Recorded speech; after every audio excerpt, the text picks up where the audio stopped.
Welcome to the next segment of our video series, the top 10 planning mistakes that will keep you from retiring well and what you can do about them. I'm RJ Kelly. I'm founder and chief visionary officer of Wealth Legacy Group and the Wealth Legacy family of companies.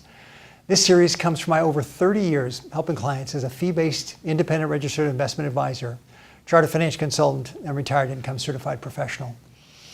At Wealth Legacy Group, we bring a unique perspective forged over decades of experience as a multidisciplinary investment, financial advisory, insurance, and planning group. It's great to have you with us. I hope you have a pen and a notepad as you're watching this series and think what applies to my particular situation and then jot it down so you'll be sure and remember it. In the last segment, I shared about the biggest mistakes people are making with claiming their Social Security and either over-relying or under-relying on the benefits. How likely is it that the system will even survive, and how will it affect you when you retire? Now, in this segment, I want to focus on the friction, as I call it, things that can reduce how much you get to keep from every check you receive, that every retirement portfolio will likely experience from at least 4 major areas. So there's friction from taxes, friction due to estate planning mistakes, friction from healthcare expenses, and friction from a long-term care event. So ready to get started? The first point is friction from taxes. Now, given where I think income taxes are going federally and the increasingly greedy state governments of California, New York, New Jersey especially, having income that is either non-taxable or taxed at a lower bracket is critically important. But how do you do that? Well, one is to create tax-free buckets. But there are only 2 options, unfortunately. One is a Roth IRA. You've probably heard of that. And the other is a sort of a hybrid life insurance contract that's geared to generating income as opposed to generating a death benefit. Now, the challenge for many Americans is that their income is too high to qualify for a Roth IRA to fund on an annual basis.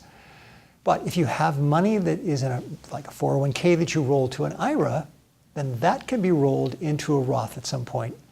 Now, unfortunately, you got to pay taxes at the time you move the money from the IRA to the Roth IRA. But there are some advanced planning techniques I can show you that will soak up the amount of taxes that are generated from that transfer of assets from pre-tax plan to after-tax plan of the Roth. Now, anyone can have this option, and annual income does not disqualify the individual from being able to utilize this option, at least right now. Now, the hybrid life insurance option is available without any kind of phase out from income, has no limit to what could be contributed as long as the plan design is such that it still meets several IRS guideline tests. Now, it's still a life insurance contract from the outside looking in. It has all the favorable tax benefits, but when you open the hood and look underneath, it reveals a very different high-performance engine, that's for sure. Now, what's another example of tax-free income that most people think of, and that's tax-free municipal bond funds. And yes, it will generate income that may be free from state or federal income taxes, not a lot, frankly, but the income is added to the rest of what we call provisional income when you're calculating how much of your Social Security is actually taxable. That's backdoor taxation. So unfortunately, you have this tax-free income, but it causes taxation on other income.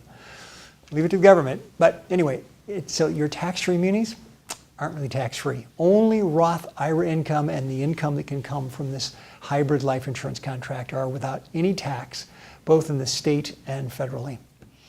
Now, if you're waiting until age 70 to start your Social Security income, as we talked about in the last video, you can take distributions from your pre-tax plans, pay tax on it, but you're going to be most likely in a lower tax bracket if you have, in fact, stepped away from work and retired. And you can supplement if you have a shortfall with income from the tax-free sources as needed. Also, and we'll discuss this in greater depth in a later video, having multiple buckets of income allows you to not take income from your IRA or Roth IRA if the stock market has taken a tumble. Now, in that case, income from this hybrid life insurance contract can be used fully for your income in that year. Now, even though the insurance contract is linked to the stock market, they have a special downside protection with these special kinds of products that protect principal. So in that year, the contract return is 0%, and it's not a negative return. So in 2008, when the market went down by almost 40%, these contracts were at 0. So there's a downside protection. Now, for every year that the market has a negative return, we can use this hybrid insurance product to pull out your income stream. Now, obviously, this requires funding for a number of years to make sure you've got wood in the stove. If you don't have any wood in the stove, you're not going to get a whole lot of heat in the room, but make sure you got wood you're putting in the stove for those years when you do take withdrawals, because you're not taking it out of your IRA. Estate planning friction is another one. You need to have a valid will to specify who gets what and who will be in charge of dispersing your money and possessions. That's also known as what's called the executor, or female version is executrix.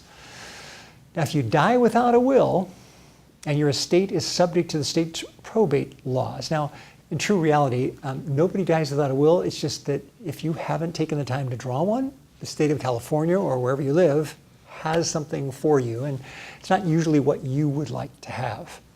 Not only could your assets get tied up in court, possibly creating a financial hardship for your heirs, but absent a will, a judge might ultimately award your assets to an unintended party, such as an estranged spouse or a goofy cousin you never really liked. Okay, third area of friction is from unplanned for healthcare expenses, and that can be really significant. In fact, the 2018 Retirement Confidence Survey found that only 19% of workers have taken the time to estimate how much money they're actually going to need for healthcare expenses in retirement. According to Fidelity's, their retiree healthcare cost estimate, that's kind of a mouthful, they published in April of 2018. An average retired couple that are age 65 in 2018 may need approximately $280,000 saved. Now remember, that's after tax to cover healthcare expenses in retirement, $280,000. Which, by the way, that's all the more reason to consider a health savings account or a flexible spending account if you have that available to you where you work.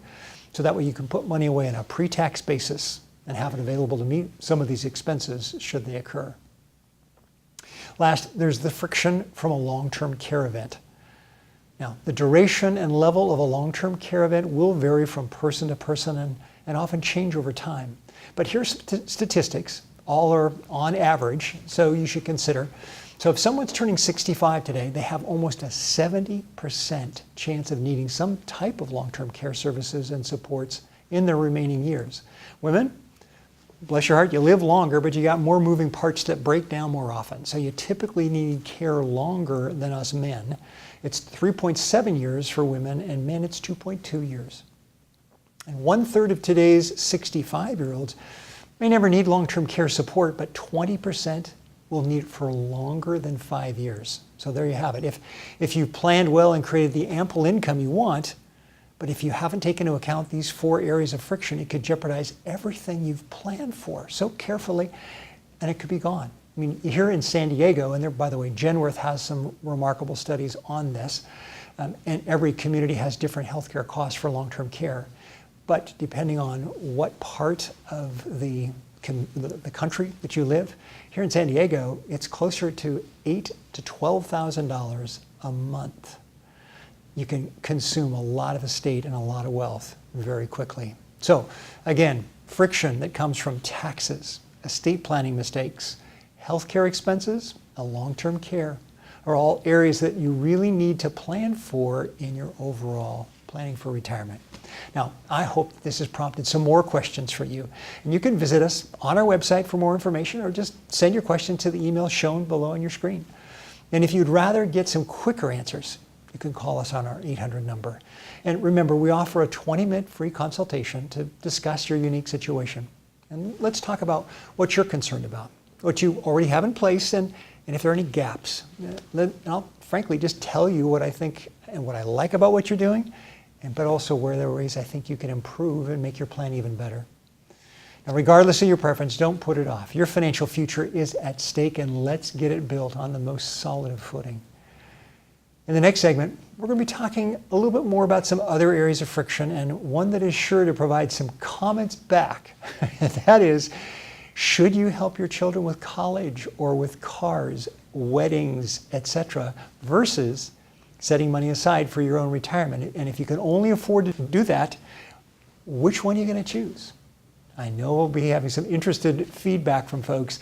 Let's discuss the benefits and the perils that could threaten your ability to retire when you want and in the comfortable manner you or your spouse and partner wish to enjoy. I'm RJ Kelly. Let's get started planning for your ideal tomorrows today.